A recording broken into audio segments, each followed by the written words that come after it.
Yeah. Okay, good morning. We are holding in Tanya in Iggeres Hakodesh, page 204. 4 lines into that second paragraph. The Alter Rebbe over here begins explaining this is a letter that he's writing, which as we explained last week, the history of the letter. The letter was written over 3 periods of time, very different periods of time. The first one was written even before the Alter Rebbe met the Mezritcher Maggid. He already had a following, and he wrote the first part of the letter, which is the whole page of Kuf Beis till the end of the paragraph at the top of page 204. And over there, the Alter Rebbe is you could even say before he was learning Chassidus even. He's explaining the idea of the virtue, the tremendous of learning Teresh Baal Peh, the oral law. And he does this by basing it on he bases this on a pasuk in Mishlei from Shlomo HaMelech, which we're familiar with. We sing it on Eishes Chayil on Friday night. Where over there's a verse, Chagra ba'ez masneha. She girds her loins with oiz, with strength. The Alter Rebbe explains that who is Chagra, who is the she? It's talking about the neshamas of Yisrael. And the masneha is the loins, which keeps the entire body standing. That's what keeps the neshama and the head in the right place. What is it that keeps it in the right place? It's the oiz. And what's oiz? What is this oiz, this strength? So the Alter Rebbe says, Ein oiz ela Torah. It's talking about learning of Torah. That by learning Torah, that's how we're able to keep the head straight in the right place. And then he goes on to start explaining to us that this comes from the emunah ha'amitis, the true emunah in Hashem Echad, and that's from the middle of the page. And from there he goes and spends to the end of the paragraph, to the end of the chapter, nearly paragraph, explaining what this emunah is, emunah ha'amitis, as opposed to a very basic, and if you want to call it even a shallow emunah.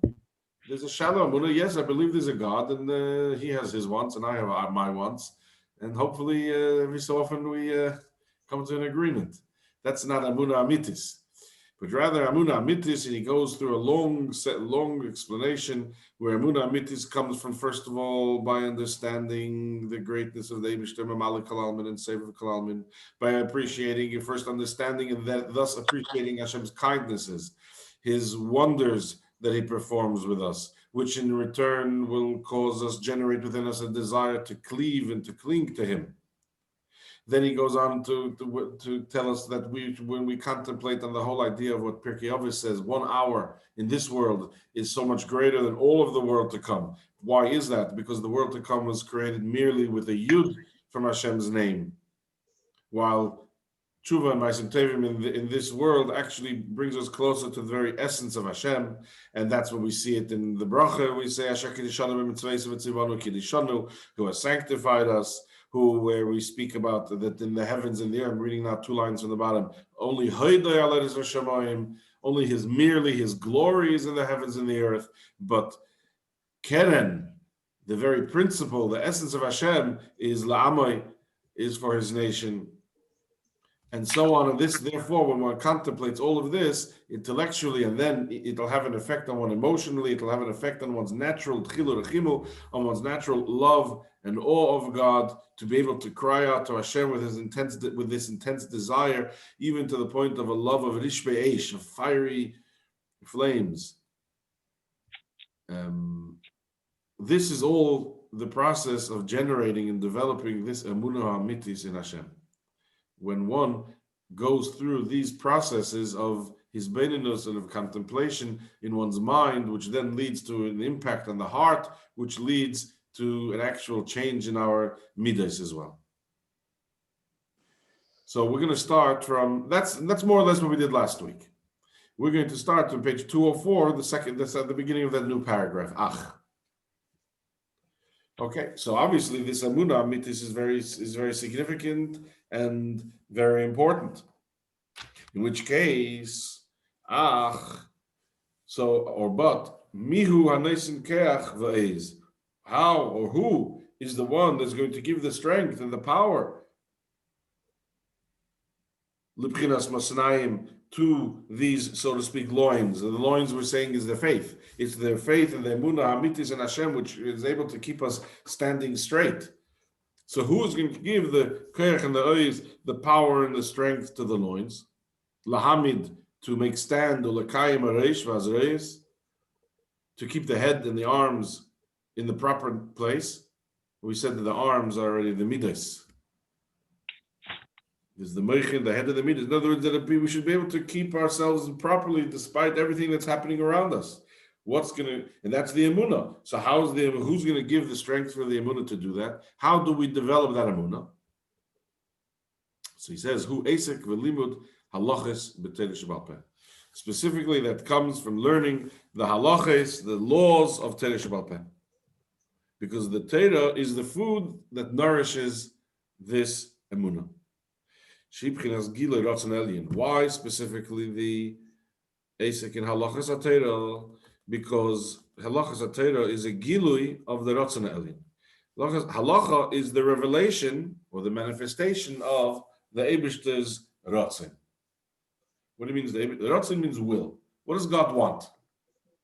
Now, if you look at, we mentioned this last week. If you look at a chumash, you know more or less, in very general terms, you might know what He wants, but it's very vague.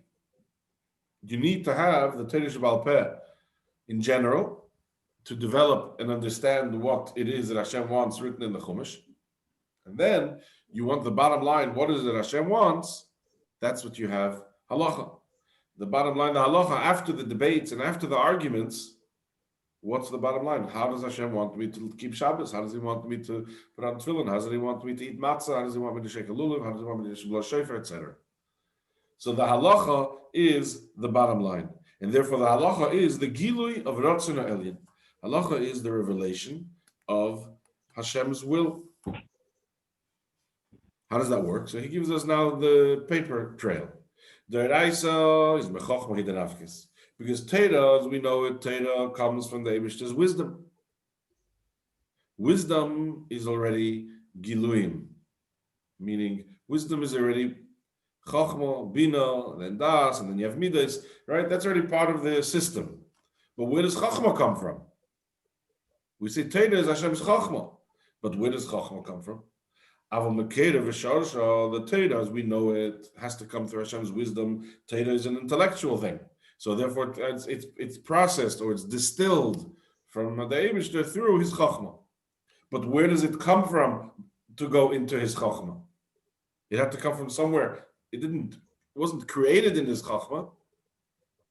The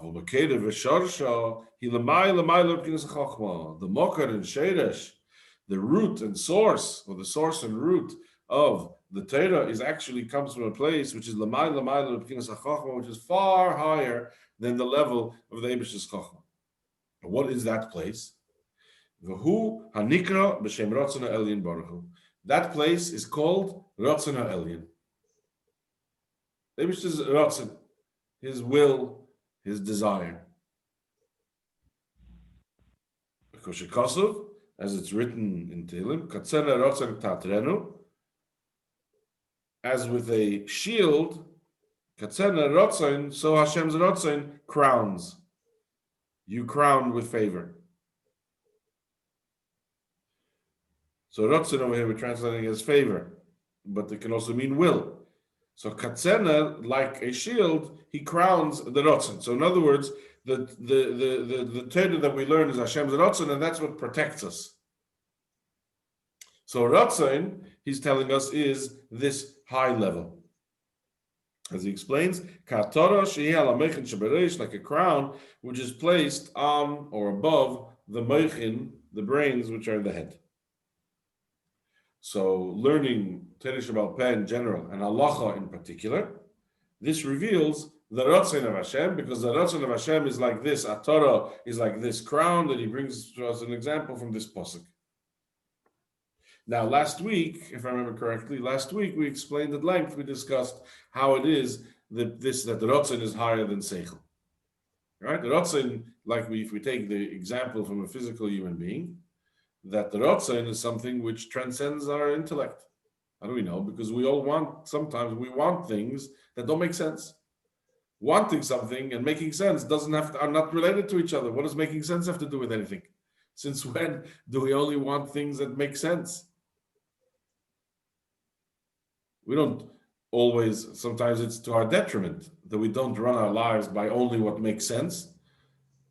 We have certain wants, and if I want it and I desire it, it overrides and overpowers my wisdom or the advice that I was given by the doctor, etc. So Ratzon is something that transcends Seichel. So that's where, so if we're saying that the halacha is an expression of the Eibishter's will, where does the will of the Eibishter stand in this map? Higher than his Chochmah. Deeper within the Eibishter is his Ratzon, even deeper than his Chochmah. And from there it goes down into his Chochmah. In other words, first there is the Ratzon, then comes the Chochmah, which perhaps will make it make sense. Right? But why does he want us to do this? Because that's what he wants. And then it makes sense. So now if we connect this with what we learned earlier in Tanya, we did it in the Chitas of this past a few days ago, that the Torah is compared to water. And water always goes downwards. So Torah is really the Eibishter's Torah. And by right, none of Torah should make sense. It's the Eibishter's wisdom, as he called it there. Here we're saying it's even higher. It comes from the Eibishter's Ratzon. But the Eibishter's Chasadim, with his great kindness, he allowed for the Torah to come down, and that's why Torah is compared to water, because it always goes downwards. So he allowed it in Tanya, what we learned in Chitas recently. We learned at the beginning of Tanya that it came from Hashem's Chochmah in a way that it trickled down so that it should even be able to be understood in our Chochmah, that it should make sense to us. So therefore, parts of Torah make sense to us. Other parts of Torah, we know them as Chukim. They didn't come down into a logical understanding and explanation. So we don't have an understanding. We understand why we shouldn't kill and we shouldn't steal. We don't understand the difference between a lamb and an unkosher animal. Why is this kosher? Why is that not kosher? Etc. With all the other chukim. Here he's giving us a deeper insight that it doesn't begin in Chochmah, it actually begins in his Ratzon. In Chochmah it begins to make sense, some of it. But where does it all begin? It begins in the Eibishter's Ratzon, in his will. And this is the meaning of the pasuk that when it says that Ratzon is like a tatreno, it's like a shield which crowns, a Torah which crowns. Ukeneida, and is also known another pasuk from the beginning of Eishes Chayil, the first verse, the first pasuk. Ukeneida v'mashakosav ala pasuk, as is known from that, which is written about the pasuk Eishes Chayil ateres baila. That a woman of valor is the Torah, again, the crown of her husband. Later on, the Alter Rebbe in the Iggeres Hakodesh, later on in Chavtes, he says that this is referring to who is the Eishes Chayil, which is the Torah of the Baila. The Baila is the Yidden, and the Eishes Chayil is the Torah Shebal Peh, which serves as the crown. In other words, the Baila, in this metaphor, the Baal, the husband, is the intellect, the Meichin, and the protection around the Meichin, around the intellect, is the crown, which is referred to there as Eishes Chayil. So therefore, what he's saying is, back to what we're saying over here, is what is it that gives the koyach v'oz, the power and the strength to the loins, to the emunah, to be able to have it? That comes from limud of halachas of Torah, because halachas of Torah are an expression of the Eibishter's will. And therefore, the Alter Rebbe continues. Therefore, v'chol hashena halachas b'chol yeim. Therefore, yeah. Yeah, you're saying something. No? Okay. Therefore, and therefore it says that this is the meaning of that anyone who learns, studies halachas every day. So it continues over there, the Gemara, it's the end of the whole Shas. The very siyum of all of the Shas, of the whole Talmud, is that everyone who learns halachas every day is assured a chelik in Elam Haba, a portion in the world to come, or a life. Muftach le chaye Elam Haba. Right? We say it at the end of Ein Kilakenu every morning in davening. Kol Hashem halachas, because it's the study of the Torah Shebal Peh and the halachas that gives us the ability to receive the revelation of Elam Haba, which is a high level, which can be compared to the Ratzon, which is the level on par with the Ratzon of the Eibishter. Okay. So this is also the meaning of a Chagra Beis Masneh. Back to our pasuk that he quoted in the beginning of this letter. This is the meaning Chagra Beis Masneh, that she girds her loins with strength. So now we understand who the she is, we understand what the loins are, and we understand what is the ois that strengthens it. So he spells it out. Ein ois ela Torah. Ois, the strength. There is no other strength other than Torah. Shehi nesenes keach v'ois lebchinas masnaim, because it is the Torah which gives the keach, the power, the ois, the strength, lebchinas masnaim, to the level, to the bchina, to the loins, meaning the emunah, hachagurim u'mulubashim, which are girded and embodied within the halachas of Torah. And what does it do? Therefore, lachazek, to strengthen, ula'ametz, to fortify the arms. That's the function of a strong loins, so that the arms are strengthened. Hey, and what are the arms? These are the awe and love, tchilu awe, rechimu love, whether they are sichlim, intellectually generated, or tivim, or whether they are natural love and awe. They all come from the strengthening of the loins, and the strengthening of the loins comes from emunah, and the emunah comes from the learning of halachas and Torah. That's the flow over here. Kol chad lefum shir delay, each person according to one's measure. Each individual generates a love and an awe of the Eibishter through one's intellectual endeavor. Every one of us according to what we are capable of doing. Okay. That's about the midas. What about the head? So he says in the parentheses, regarding supporting and sustaining the level of head of the nefesh, which we're specifically talking about the seichel, the contemplative mind. For that, he says the next pasuk, Chagra Beis Masneh is ches. The next pasuk is tes. To'amar kitov sachra. And that already is explained somewhere else. Here, the Alter Rebbe is out to explain to us how to strengthen and keep our midas in the right place. The head, that's already something that he discusses somewhere else. Here we're talking about girding the loins to arouse a love and fear of Hashem. That's the subject over here in this letter of the Alter Rebbe, which he's going to go on to explain. So therefore, he only mentions how to strengthen the head. He mentions that parenthetically. Okay. So we're talking here specifically about the midas. And which midas? We're talking about the midas which are relevant in our relationship with the Eibishter, which are the midas of ava and yira, of love and awe, or as it refers to over here as tchilu rechimu. Ach eis uzman hachizuk v'imutz. Now, so now we know what. We know the what. Now he's going to discuss the when. He discussed the how, then he discussed the what, and then now he's going to discuss the when. Okay, when is the time? When is the appropriate time, or the best time, or a better time to be able to experience this strengthening of the emunah, or strengthening of the arms? Not strengthening the emunah. Strengthening the emunah, we said, comes from learning halachas of Torah. The result of that will be a strong emunah, and then the emunah is going to strengthen our midas. When is the time to strengthen the midas, which is the arms? However,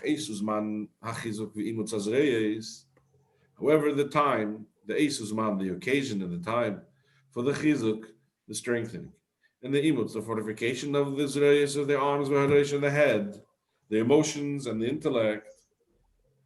The time for that is shas tfilas hashachar. That's during morning davening, tfilas hashachar, because shehi shas rachamim veisrotzna elin l'mayla. Because Lamaila, above the time of Tfilas HaShachar, of morning davening, is Shas Rachamim. It's a time of compassion. And it's an Eis Ratzon.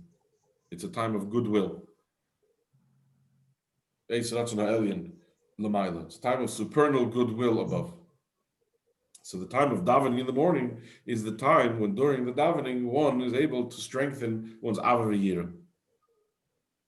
through understanding what one is davening, as they'll soon tell us, and by having davening with Aveda, davening the way we're supposed to daven, that it should affect our midas, it should affect our love and awe of Hashem. And that's what the Alter Rebbe explains elsewhere. He doesn't explain it over here. In the Kutitera, the Alter Rebbe explains at length the whole map of davening. Maybe one day we'll get to that too. The Alter Rebbe explains the whole map of davening. Davening is 4 levels. There's 4 sections of davening. There's brachas, and then there's Baruch Shamar Tuli Shtabach, and then that's Psuki de Zimra, and then there's Birchas Krishma, and then there's Shemon Esrei itself. These are the 4 levels. We're climbing the ladder of davening. Sulam HaTfilah. And he explains what it is, why we say Psuki de Zimra, what was the purpose of Birchas Krishma, all to be able to arrive at a level of Ava, so that we should be able to say V'ahavta Hashem Elokecha somewhat genuinely. That we should have some sort of feeling of love for the Eibishter when we're saying V'ahavta. And for that, we need to be able to get to that. For that, we have the meditations of Psuki de Zimra and Birchas Krishma. But that's what he explains elsewhere. So this davening in the morning is the time before we start our day when we set aside a more sizable chunk of time. Mincha is something that's in the middle of the day. Maariv is at the end of the day. But in the morning, we set aside a chunk of time to be able to deal and develop our love and compassion of the Eibishter.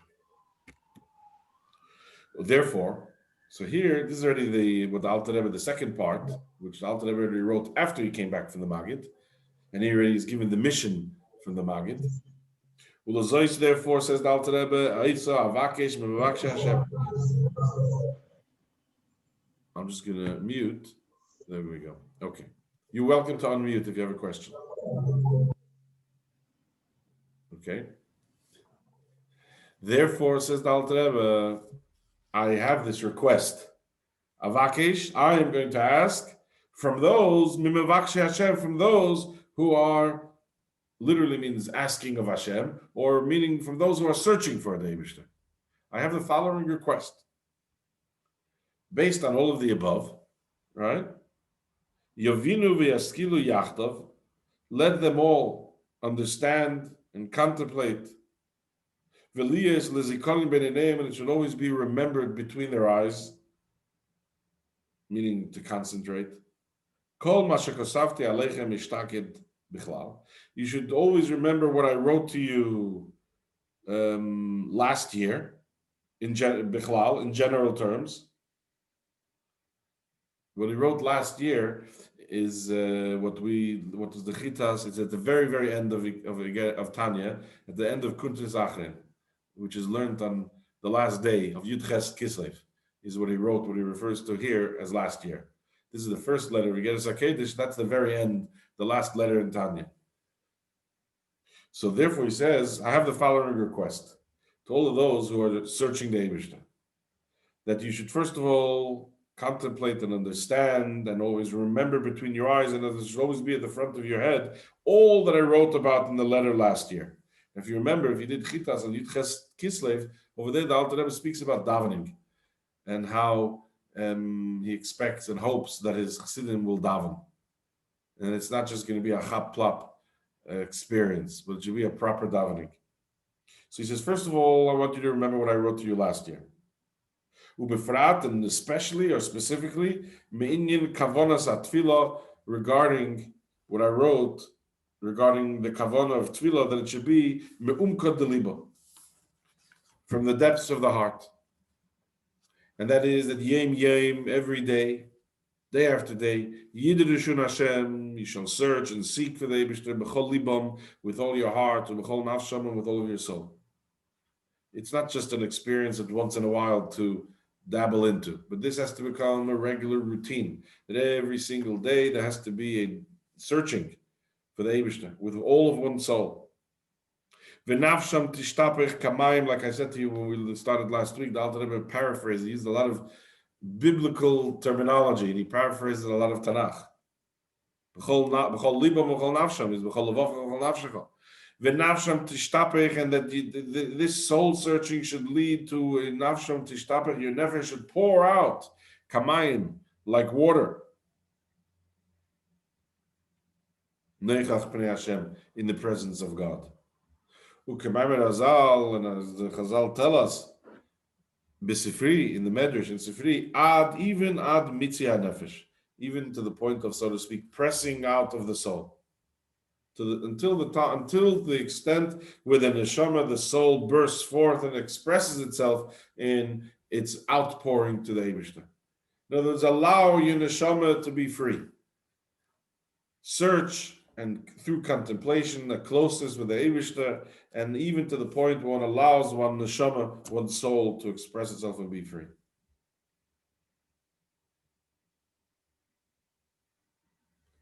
That, he says, is what I want you to have in mind for what I told you last year. And now he's adding on, in addition to that.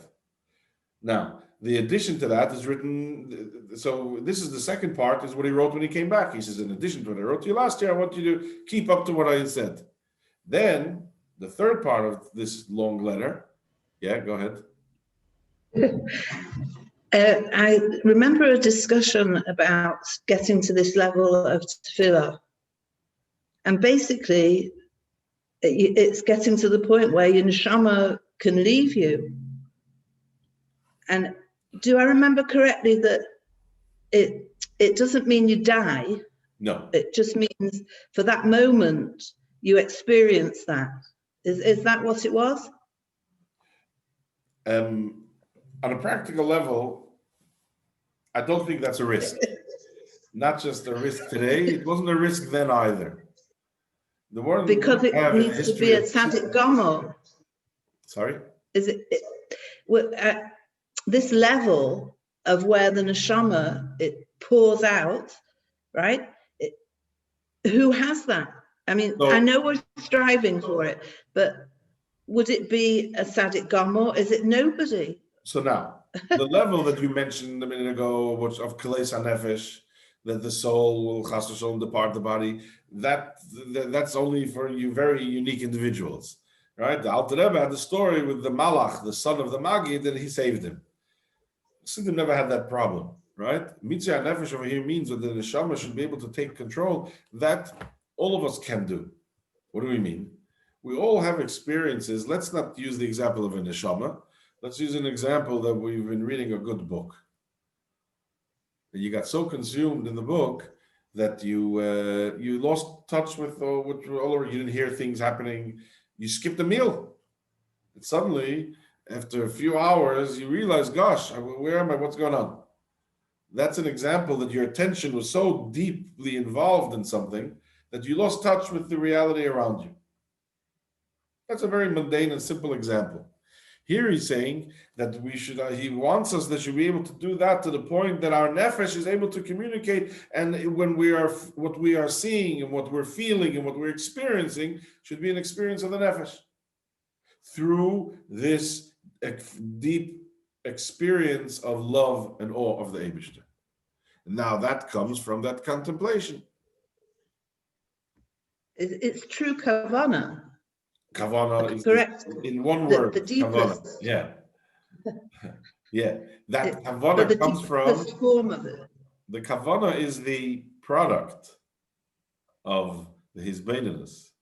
The kavanah, you don't have a goal of kavanah. Kavanah is the result in this, in the context of what we're learning here. He davened with a lot of kavanah. What does that mean? He put in a lot. He davened. He had his hisbeinus before davening to learn the likus. He can't just fall out of bed straight into davening. One has to stop, learn before davening, allow the mind. That's the whole process that we learn many times. And he tells it to us over here. His hisbeinus. Allow the mind to soak up the understanding of the likus. And then that's the learning before davening. Then there's the davening, preparation for davening before, to allow that which one comprehended in one's mind to think about it and focus on it, and then start to feel it.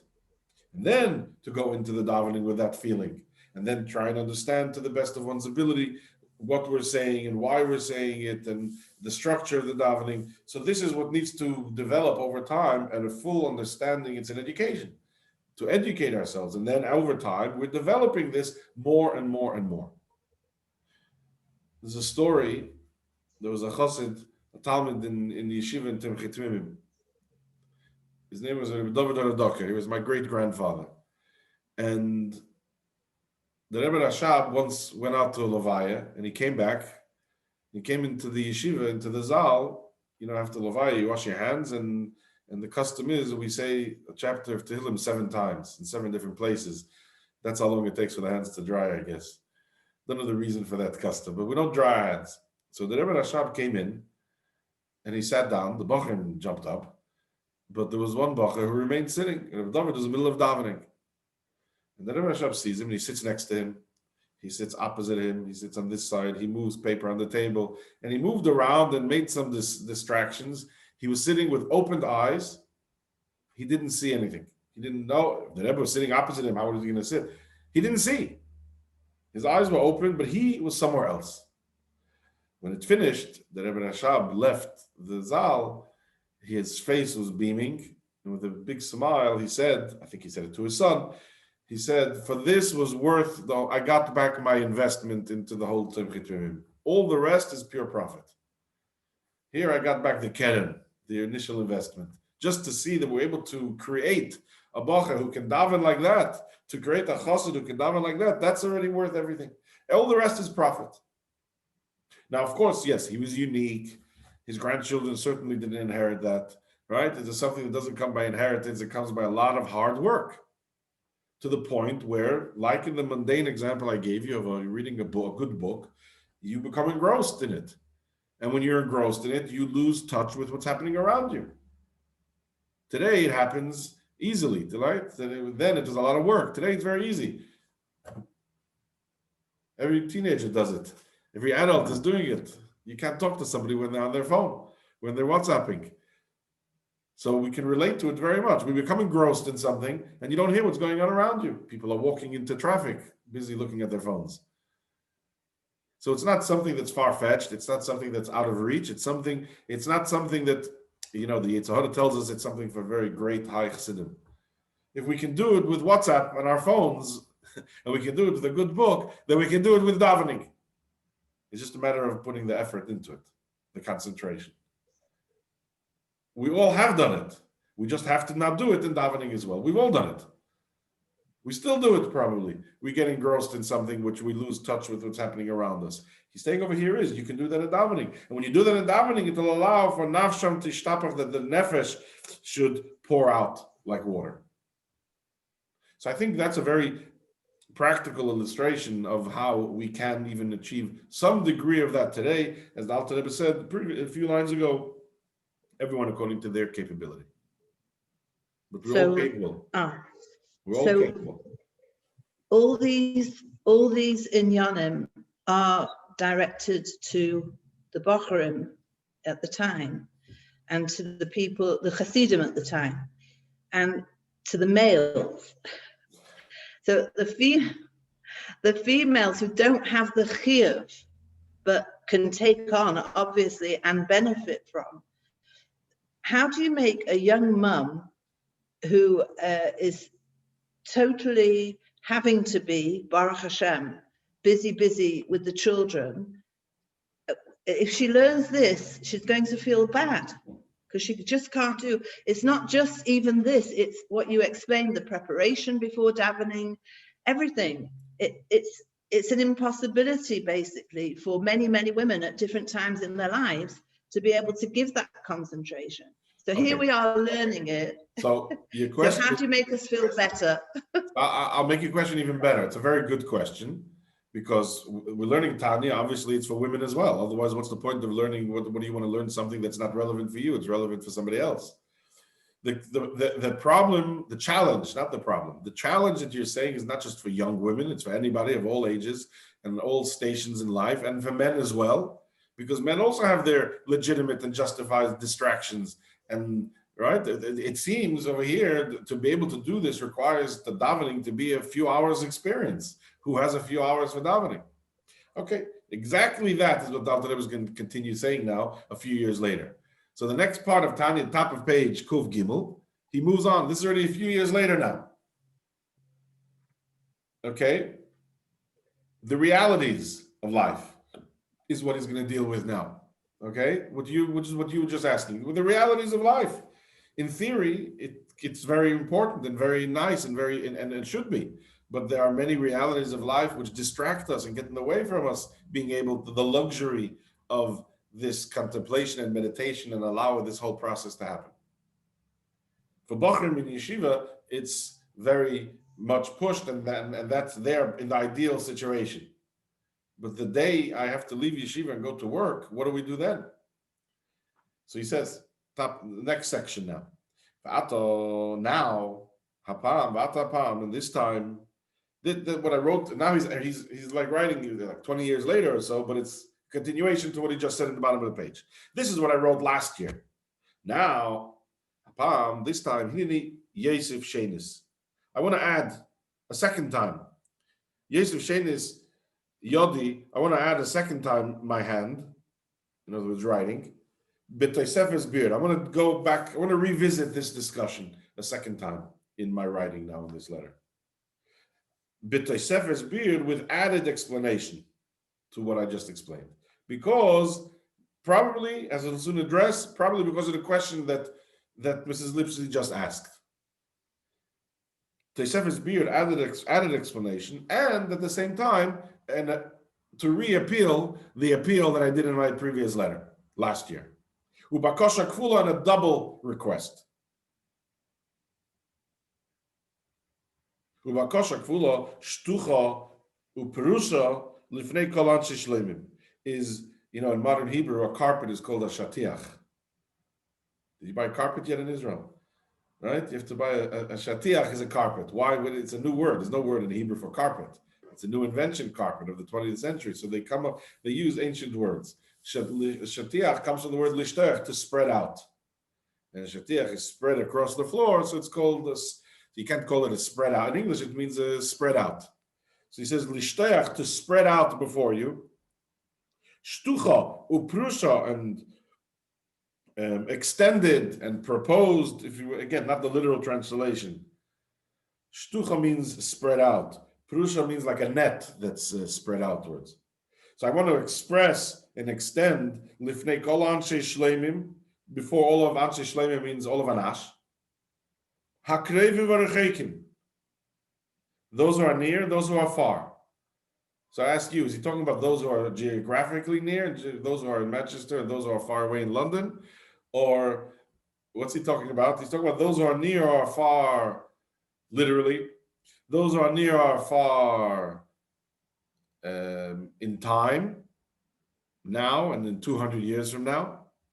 And those who are near or far in closeness or distance from the Alter Rebbe and his way of life even. Near and far on all levels. He has a request. So he's telling us over here. Now in the second writing, he says, I'm going to re-request with extra explanation. I'm going to double my request. I'm going to spread it out before you, present it before you to all of Anash, near and far at all levels. What is that? Lekayim aleim, to fulfill or to undertake upon themselves that what? That during the weekdays, all of the weekdays, the business people should not go and lead the service, should not go and daven for the Yomid. Why not? Because they don't have time. They got to go to work. So someone who's in a rush should not be the one leading the davening at his pace, because he's got to catch the bus. Who then should daven? Only those who have time to daven, who have time, or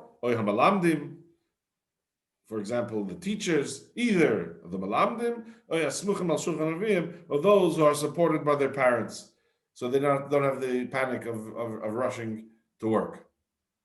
Now, when he says the malamdim, okay, we're thinking in terms of today. When malamid also doesn't have time; he has to be in school for 9 o'clock or 8:30. So I'm wondering, I don't know, but it could be means over here the teachers means the mentors of the Chassidim that the Alter Rebbe set up.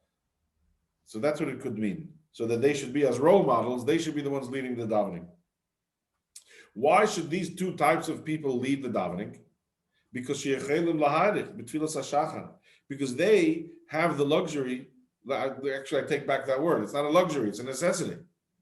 They have the ability to laharich, to lengthen the Tfilas HaShachar, erech sho mechzel lefachis, for an hour and a half at least. So the Alter Rebbe here is saying that the hour and a half is the preferred time of davening. The businessmen don't have the ability to be able to do that, so don't send them to lead the service. Rather, send people who are capable and have the ability to do it for an hour and a half, lefachis at least. Kol Yemei Sachel. This is, again, all of the weekday. Soon he's going to talk about Shabbos. I once looked into this. The Rebbe once spoke about it. He said the hour and a half of then would be the equivalent of 45 minutes today. But I have to remind myself, no, I got to go back and find where I saw that. At least 45 minutes. But in any case, let's stick to the words of the Alter Rebbe. So because they are able to daven for an hour and a half. So mehem, from one of them, should be the one who goes down before the teva. Okay, the expression of yered lifnei teva, the one who leads the service, we had it a few lines ago. It's always mentioned going down.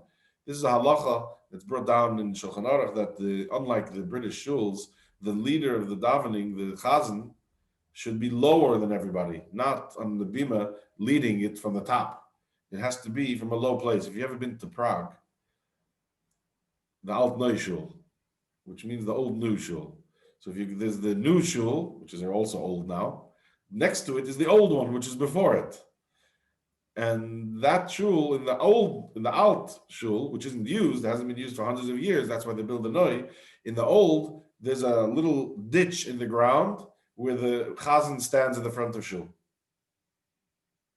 The reason is because the leader of the service is meant to have a feeling of humility. We say in the Tehillim. From the depths, I call out Hashem. And the physical lowness from everyone, just physically being on a lower level, already enhances and allows for the leader of the service to feel that, experience that feeling. So the chazan is Yered, is the one who goes down, Lifnei HaTeva, before the box being the Aron Kodesh, which is in the front of the shul, and that's where we lead the service from. So that's what Alter Rebbe uses the term of Yered, going down Lifnei HaTeva. So Mehem Yered Lifnei HaTeva, from these type of people should be the ones who go and lead the service. And now, how should it be done? Al pi hagedol. It should be done either by a lottery, or by the consent of the majority. Okay, and this isn't that because everyone's running to do it and therefore make a lottery. Probably because no one wants to take on this responsibility and therefore it has to go by lottery or who people feel is most appropriate to be able to lead them. In other words, the Alter Rebbe believes very much in the expression leading the service, as they call it here in England. To lead the davening, that everyone will follow you in the right direction. To lead in the proper direction means to daven properly, to daven slowly, to take one's time, not to be rushing. So the Alter Rebbe is telling us over here, it should be someone who is either by a geirel of these type of people, or by the choice, the consent of the majority. And what should he do? This one who's leading, this one who's going down to daven, he should gather to him around himself all of those, the above mentioned people who are supported by their parents, or the teachers. And for some reason here, the Alter Rebbe switches it around. Before he said teachers, and then he said every word of Tanya is precise. Now the question is, if the Rebbe or someone once explained this, which I have to do some homework and find out, why over here the Alter Rebbe changes the order. But in any case, this person, whoever this one is, that's going to be leading the davening, who qualifies according to what the Alter Rebbe gave the qualifications, he should gather around him all the others who are being supported, meaning they don't have the worry of Parnasa, or the Malamim, or the teachers. So he should gather them around him. They should also be able to daven at length, like himself. And they won't be distracted by the others who are in a rush. This is his request. He says, this is what I'm writing now, a second letter, in addition to what I wrote in the previous letter referring to last year's letter, even though it's not last year from this letter. And I'm redoubling it, and this is a request to everybody, far and near, on all levels. This is how I want the davening to be in our communities. Bal Yeshuna should not change. This arrangement is not to be changed. No v'no, a double expression of begging. I beg you. Please and please. Double please, which means I beg you. That is weekday. However, on Shabbos and Yom Tovim, it's a different situation on Shabbos and Yom Tov. No one's rushing to work. The business people have a lot of time. And therefore, what does a business person who has a lot of time want to do when he's given the time? Have a lie-in. No, it's an opportunity for him to pour out his soul to the Eibishter. Yeshlem Pnai v'shas HaKesha, they then on Shabbos and Yom Tov have a time and a shas HaKesha, an opportunity. Shas HaKesha means a fit time. That they should lengthen in their davening with their kavanah of the heart and their soul to the Eibishter. So this is a wonderful opportunity for those people who Sunday to Friday, they didn't have Sundays off those days.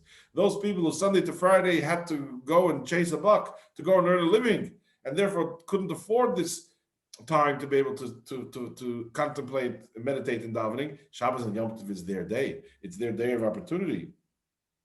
Therefore, I'm there, on the contrary. Upon them, there is the duty, even more, and much greater, to daven properly, is what the Alter Rebbe wants. As is written in Shulchan Aruch Erech Chaim. And even more than Shulchan Aruch, as it's written in Torah's Moshe itself, as it's actually written in Torah. It's 7 days, 6 days you shall work. The 7th day is what? A day of shlofing? No, it's a day of Shabbos LaHashem. It's a day of Shabbos for the Eibishter. It's a day to be devoted to the Eibishter, and you don't have the distractions of going to earn a living. So it says clearly, Daika Shabbos LaHashem Elekecha Kuloi LaHashem, means that the whole day of Shabbos is meant to be a day which is devoted to Hashem. More so even than Shabbos, than Yom Tov. That's what the Alter Rebbe is referring to, Kulul Hashem. The Alter Rebbe is referring to over here is a discussion in Gemara Psachim, I think it is. The Gemara discusses regarding Yom Tov, whether Yom Tov is meant to be a time dedicated completely to the Eibishter, or you're allowed to have some personal pleasure as well. There's different opinions. Some say all to Hashem. Some say you're allowed to Hashem. Shavuos, everybody agrees it's Chatzi Lachem, half for you. When it comes to Shavuos, everybody agrees that has to be personal enjoyment as well. While when it comes to regular Yom Tov, some say it has to be enjoyment for the Eibishter. But the halacha, of course, is that on Yom Tov we have to have personal enjoyment, meat and wine, etc. But Shabbos is Kulul Hashem. Shabbos is completely dedicated to the Eibishter. That's what it's meant to be. The eating even is all dedicated to the Eibishter too. So he's saying these people who during the week are distracted, necessary distractions, justified distractions. Therefore, they have to do what they have to do, but don't lead the service. You shouldn't be leading the people in davening. That should be people who are capable to lead in a proper way. Shabbos, when they don't have the distractions, it's a whole different story. That's the time when they are able to dedicate themselves. And therefore, Shabbos and Yom Tov, it's the business people who should lead the service. They're the ones who should daven properly, because then they have an opportunity to daven properly. All of that pent up desire and love and urge to the Eibishter is able to be expressed on Shabbos, and they should be the ones leading the service. And therefore, therefore they too can step forward and lead the service on Shabbos and Yom Tov. Again, based on a lottery, or by the consent of the majority, as I wrote last year. So again, it's not someone who thinks he's a big chazan. It's not about that. It's about someone who the community feels is capable to lead them in the davening. He is going to make the pace of the davening, and he will be able to help them, and together to be able to pour their hearts and souls to the Eibishter in davening. And on Shabbos and Yom Tov, there's much more opportunity to do that, and therefore that's a time to daven longer. That's why Chassidim always in Shabbos and Yom Tov would daven quite long. That was still is one of the hallmarks of Chassidim. Bachrim can daven long during the week. Shabbos, You go to Chassidus, by Chabad, there was always, to this day, the structure of a Chabad shul is that there's always what's called a Chabadnitza, a Cheder Sheni, a smaller second room. Over there, the Eivedim, those who want to spend time and Shabbos davening, are able to daven without distractions. And over there, you'll find people who throw their talis over the head, and they can sit there for hours and daven and pour their heart out and without any distractions. Because Shabbos is the time, there's nothing else. So they're able to do that. Now, it didn't answer your question fully, because what about people, there are still husbands who have families and they have to go home and have Shabbos meals with their families, etc. I'm not saying they have to go home to shlof and anything else, but they're still a father of children and a husband of wives and so on. So fine, so every husband has to find the balance, but everyone on Shabbos, we daven longer. That's by nature, by the structure of the davening. But everyone has to find that balance, if not every Shabbos, then once in a while, to be able to spend more time in the davening, because this is vital. It's the oxygen of the nefesh to be able to develop this tchilur rechimu. And therefore, this applies as well to women. Now, women have their justified distractions, other responsibilities, just like the men. So in your specific example of a young mother and so on, so everyone finds the time. Now, it doesn't have to be on the clock a certain amount of time, right? That's not what it is. But rather, it's the finding an opportunity to be able to experience Chilul Rechimu. Now, in your specific example of a mother of children, so we know, and the Rebbe explained this many times, that the most important mission and job of a mother at that stage in her life is her children. That is the first goal and the most important thing. And nothing can get in the way of that. And therefore, at best, you should try and daven, regular davening. And sometimes young mothers struggle with even doing that. Guilt is a Yetzer Hara thing. We have to always remember that. Guilt is from the Yetzer Hara. We have to understand that nothing is black and white, and that every one of us has to be trying our best, as the Alter Rebbe already repeats numerous times. Call everyone according to their capability. So the first thing is to know and understand what is our mission. What am I supposed to be doing at my current station in life? What is my mission? And then when I know what my mission is, then I can start to prioritize what is absolutely necessary for my mission and what is at this stage in my life has to be put to the side. Right? We have different categories. You have pikuach nefesh. There are certain things which is pikuach nefesh. So that goes to the side, and Shabbos goes to the side because of pikuach nefesh. Right now, I'm a mother of a young child, or 2 children, or 3 children, whatever it is. That is the priority. That's the mission that the Eibishter gave me. I'm retired. I'm a grandmother. Whatever it is, I have a different mission, etc., etc. And everyone is no 2 people are the same. The Alter Rebbe is telling us here in very general terms. Yes, he's talking about men. Yeah, in general terms, this is how it has to be done.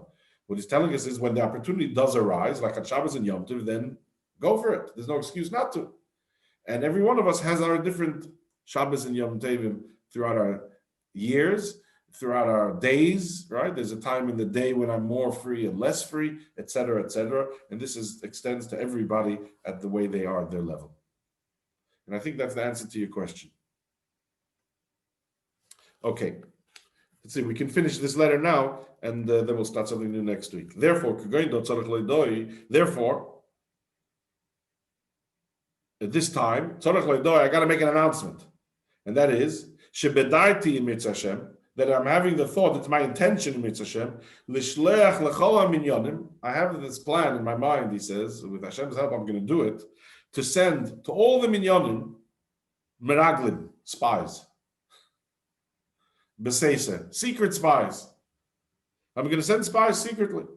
Leda, to know, to find out. Uleidian, to notify me, obviously. Call me she'ef I want to know about anyone who is capable. V'chol mi sheyesh pnai, and anyone who has the opportunity, lahayrich alayin b'tfilah, anyone who is capable of doing it and has the pnai, the free time, the ability and the opportunity, lahayrich alayin b'tfilah, to daven long and to ma'ayin, to contemplate the davening, but he's being lazy. And such a person, these people, they The punishment will be, he's going to be needed, he's going to be judged with estrangement. Richok mokim, distancing. I'm not going to let him in. You're not going to be able to come to Iggeres. Lias nitche b'shteyot, very hard, very strong, to push him away with two hands. When he comes here, l'shmoya divrei Elokim chayim, when you come here to learn, to hear words of Chassidus. That is what I haven't planned. Sounds very harsh. The Alter Rebbe doesn't want to come across as a harsh person, but it shows us how important it is to the Alter Rebbe that we should be following this type of lifestyle. And then the Alter Rebbe says a beautiful thing. From the negative, you can infer the positive. I'm going to push away with two hands those lazy ones, but those are not lazy. I'm going to take you in, obviously, with two hands. I'm going to embrace you. From the negative, you can infer the positive. They're going to be obviously given a very warm welcome. And therefore, the Alter Rebbe finishes the letter, V'lashemim, Yunam, those who are listening, those who hearken, who listen, Yunam, should be pleasant. Sovayaleim bracha, and may they have Sovayaleim birchas tev, may they have the blessing of goodness. And what is tev? Ein tev ela Torah. Tev is Torah. Remember earlier we said ein oiz ela Torah. Strength is Torah. Tev is also Torah.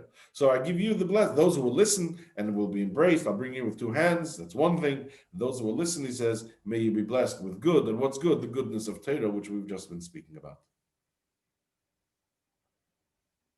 Okay. Any questions? No. No?